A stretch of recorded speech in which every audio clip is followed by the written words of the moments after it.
मंदाकिनी सलिलचंदन चर्चिताय नंदेश्वर प्रमदनाथ महेश्वराय मंदार पुष्प बहुपुष्प सुपूजिताय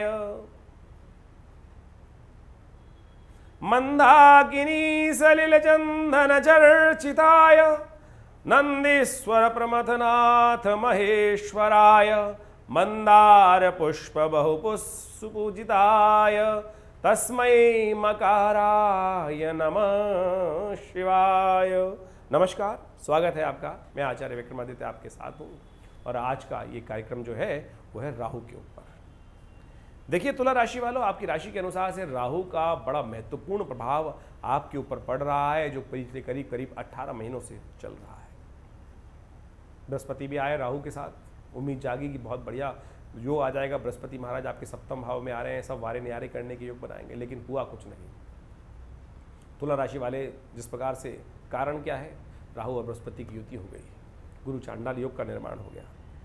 12/4/2022 को राहु यहाँ पर आए थे और तब से राहु ने महाराज ने बहुत कष्ट देने के योग बनाए होंगे। कष्ट कई प्रकार से, पारिवारिक जीवन में अशांति, कई प्रकार के जो पूर्ण कारण होने वाले थे, कार्य होने वाले थे, उनमें डिले कर दिया। कई परिवर्तन के योग बना दिए राहु के दृष्टिकोण से, यहाँ पर जो समस्याएं उत्पन्न हुई। ऐसे में विशेष तौर पर अब राहु बदलने के योग बनाने वाले हैं और बहुत सुंदर योग बनेगा। राहु आपके जब बदल जाएंगे, राहु जब आपके छठे भाव में चले जाएंगे बदल कर, मीन राशि में जब जाएंगे, तो ये आपके लिए एक बहुत इंपॉर्टेंट ट्रांजिट होगा। लेकिन अब राहु समझिए, जितना राहु जो कोई ग्रह कष्ट देता है, जब परिवर्तन की तरफ योग जा रहा होता है, बदलने वाला होता है, उससे पहले उन कष्टों को समाप्त भी करने का योग देता है। क्योंकि जीवन में हमने जो कुछ शास्त्र कहा गया है, गरुड़ पुराण के अंदर श्लोक आया है, अवश्यमेव भोक्तव्यम कृतम कर्म शुभाशुभम, कि हमारे द्वारा जो भी कर्म हम होते हैं, जो कष्ट हमें आते हैं, वो हमारे कर्मों के द्वारा होते हैं। चाहे शुभ कर्म करेंगे तो शुभ फल प्राप्त होगा, अशुभ कर्म करें तो अशुभ फल प्राप्त होगा। तो इस बात को समझ लीजिए, कहीं ना कहीं कष्ट हुआ तो हमने कुछ दुष्कर्म हुआ हमारे द्वारा, उसके कारण से कष्ट आ जाते हैं और वो ग्रह योग परिवर्तन के बाद से वो ऐसा योग बन जाता है।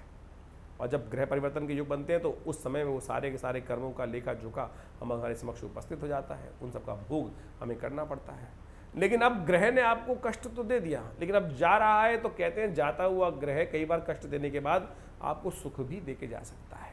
जब ट्रांजिट का समय आता है तो ग्रह अपनी पावर को शून्य कम कर देता है, ऐसे में प्रभाव भी कम होता चला जाता है। इसको ऐसे सिद्धांतिक तौर पर मान लीजिए आप कि जैसे पानी का प्रेशर किसी टंकी में बहुत ज़्यादा है, आपने जो छेद किया तो वो धार कितनी दूर पड़ेगी, उसका प्रभाव पूरा होगा, ज़मीन में छेद तक कर देगा। और जैसे जैसे पानी धीरे धीरे कम होता चला जाएगा, उस पानी के प्रेशर में भी धीरे धीरे कमी आती चली जाएगी और वो जो आघात पृथ्वी पर उस जगह पर हो रहा था उसमें भी कम होना शुरू हो जाएगा। तो इसको ऐसे भी समझ सकते हैं।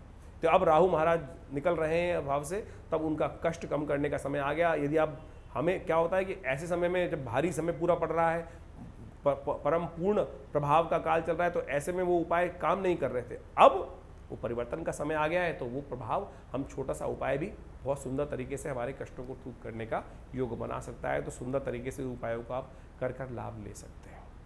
नैसर्गिक दृष्टिकोण से राहु सबसे ज़्यादा शक्तिशाली ग्रह माना जाता है। आमतौर पर सूर्यमंडलम के अंदर सूर्य सबसे ज़्यादा शक्तिशाली माने जाते हैं। जब वो उदित होते हैं तो समस्त प्रकार से कोई भी ग्रह दिखाई नहीं देता, रात को तारामंडल दिखाई देता है, विभिन्न छोटे छोटे तारे दिखाई दे जाते हैं। लेकिन जैसे ही सूर्य प्रस्फुटित होते हैं, वो तारा हैं तो तारे वहीं, लेकिन गायब हो जाते हैं।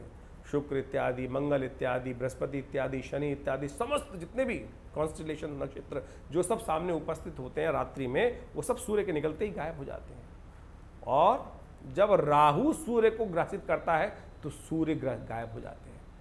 सूर्य विशेष तौर पर उस समय पर उन ग्रहण लग जाता है सूर्य को। तो नैसर्गिक दृष्टिकोण से सबसे ज़्यादा ताकतवर कौन सा हुआ? राहु ग्रह। सूर्य को भी जो विशेष तौर पर ग्रास में ले सूर्य को भी ग्रहण लगा दे, तो इसलिए राहु का प्रभाव इतना खराब माना जाता है। आमतौर पर राहु को लोग इग्नोर कर देते हैं, शनि शनि शनि शनि शनि की बात करते रहते हैं, लेकिन राहु का प्रभाव बड़ा महत्वपूर्ण होता है। और पिछले 18 महीनों से आपने ये देखने का प्रयास किया होगा कि बृहस्पति शुभ फल देने आए, वहाँ बैठे 4-6 महीने हो चुके हैं और तब तक वो फल नहीं दे रहे हैं।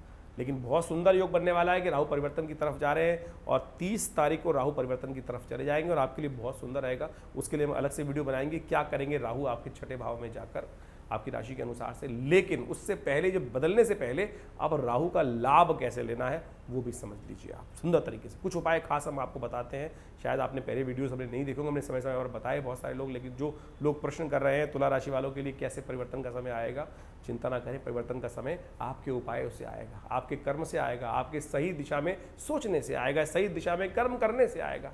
सकल पदार्थ है जग माही, कर्महीन पुरुष पावत नाही। तो सही दिशा में सही समय पर यदि कर्म कर लिया जाए तो वो सुंदर तरीके से लाभ दे सकता है।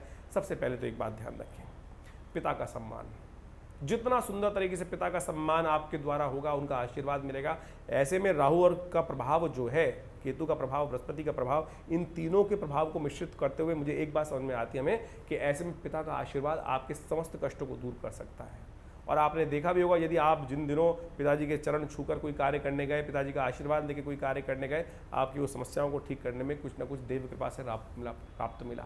भगवान को बाद में पूजना, पहले पिताजी की का आशीर्वाद लेकर काम करने का आपको प्रयास करना चाहिए। बहुत सुंदर उपाय है, इसको अवश्य करने का आपको प्रयास करना चाहिए। ये सुंदर तरीके से उपाय आपके लिए बहुत सुंदर तरीके से कष्टों को निवारण करने वाला रहेगा। एक उपाय और नोट कर लीजिए, सुबह सूर्य उदय से पहले श्वान के लिए, कुत्ते के निमित्त रोटी और दूध अपने घर के बाहर डाल दीजिए। नित्यपति ये उपाय कुछ दिन करके देखें, कुछ दिन का परिवर्तन का समय है। देखिए, किस्मत जागने को टाइम नहीं लगता, चुटकी बजाते ही कई बार किस्मत जाग जाती है। अभी परेशान थे, पता नहीं लगातार कई सालों से चल रहे थे, और एक सूचना आई कि भाई साहब आपकी लॉटरी खुल गई है, भाई साहब आपका कार्य है, आप उस पद पे पहुंच गए हैं, और बिल्कुल कष्ट कहाँ गया, बिल्कुल गायब। जैसे गधे के सिंग से सर से सिंग गायब हो जाते हैं, वैसे ही परिवर्तन का युग बन जाता है। तो आप समझे कि राहु परिवर्तन की तरफ जा रहे हैं, और ऐसे में बड़े कमजोर हैं, और ऐसे में कुछ हल्का सा उपाय, एक छोटी सी, एक घड़ी आधी से पुनियाद, तो ऐसे में बहुत सुंदर तरीके से आपका छोटा सा कर्म बहुत सुंदर तरीके से लाभ दे सकता है। तो सबसे पहले ध्यान रखें, जो सौभाग्यवती सौभाग्यशाली लोग हैं, जिनके पिता उनके साथ हैं, उनका आशीर्वाद नित्यपति लीजिए। देखिएगा चमत्कार, परिवर्तन का योग बहुत सुंदर तरीके से बन सकता है। और यदि संसार के क्रम के अनुसार से वो नहीं है आपके साथ, तो उनके निमित्त तर्पण इत्यादि आप कर सकते हैं। श्राद्ध चल रहे हैं, ऐसे में सुंदर तरीके से वो भी लाभ ले सकते हैं।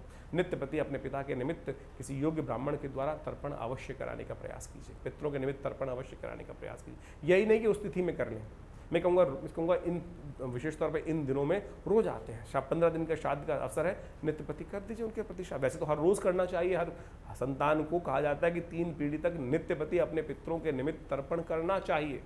तर्पण करने में टाइम बहुत ज़्यादा नहीं लगता है, थोड़ा सा हाथ में लोटा लीजिए, उसमें जल लीजिए, थोड़ा तिल डालिए, और इस ये देव तीर्थ है, आगे वाली उंगलियां ये पितृ तीर्थ है, हल्का सा लोटा लेकर इस प्रकार से हल्का सा तर्पयंताम तस्मै सुधा तस्मै सुधा तस्मै सुधा, स्त्री है तो पुरुष है तो तस्मै सुधा तस्मै सुधा तस्मै सुधा, और ये जल में थोड़ा सा तिल डालकर उनका ध्यान करते हुए इस बात से केवल कि ये पिताजी को जल प्राप्त हो, उनके निमित्त तर्पण करने से आपके पितृ ऋण से निवृत्ति का योग बन जाएगा। तो ये श्राद्धों में अवश्य करने का प्रयास कीजिएगा।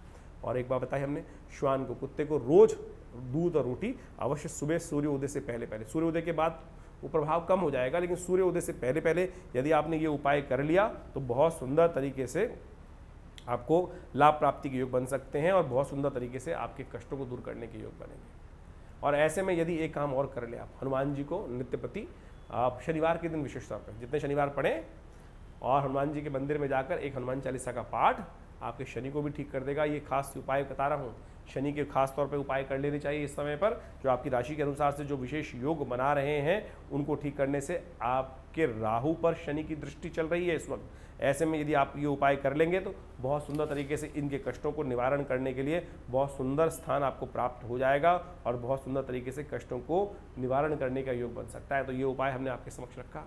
राहु ने यहाँ बैठकर कई सारे कष्ट दिए, पारिवारिक जीवन में अशांति करने के योग बना दिए। अब आप यदि घूम के देखिएगा पीछे बैठकर, यदि पीछे पलट के देखेंगे तो 18 महीनों में राहु ने क्या किया आपके साथ, अननेसेसरी की कष्ट देने का प्रयास किया, पति पत्नी में, पारिवारिक जीवन में अशांति का वातावरण बना दिया। एक छोटी सी बात से पता नहीं कितना बड़ा बवाल मच गया, और इन सब ये केवल कारण था राहु, और बृहस्पति ने वहां आकर ठीक करने का प्रयास किया, लेकिन बृहस्पति भी इन दिनों वक्री हो गए, फिर गुरु चंडाल का योग बन गया, तो वो भी कष्ट। लेकिन चिंता ना करें, अब सब कष्ट निवारण की तरफ जा रहे हैं, और राहु परिवर्तन की तरफ जा रहे हैं। 30 तारीख के बाद राहु बदल जाएंगे, और सब चीज़ें बहुत सुंदर तरीके से गाड़ी जो है लाइन पर आने के योग बना रही है। तो हमने कोशिश ये की है कि आपको वो सूत्र बताएं। इस समय में राहु का प्रभाव कम होता चला जा रहा है, ऐसे में एक छोटा सा उपाय, आपका एक कदम आपकी किस्मत को 100 कदम आगे ले जाने का प्रयास कर सकता है। तो इस समय ये उपाय आपके लिए चमत्कारिक रहेगा। आशा करते हैं इन उपायों को कर आप सुंदर तरीके से लाभ लेने का प्रयास करेंगे। नंबर्स हमारे सामने स्क्रीन पर हैं, कोई प्रश्न हो तो चिंता ना करें, हम उन सब का निवारण भी आप अपॉइंटमेंट लेकर कर सकते हैं। धन्यवाद, नमस्कार।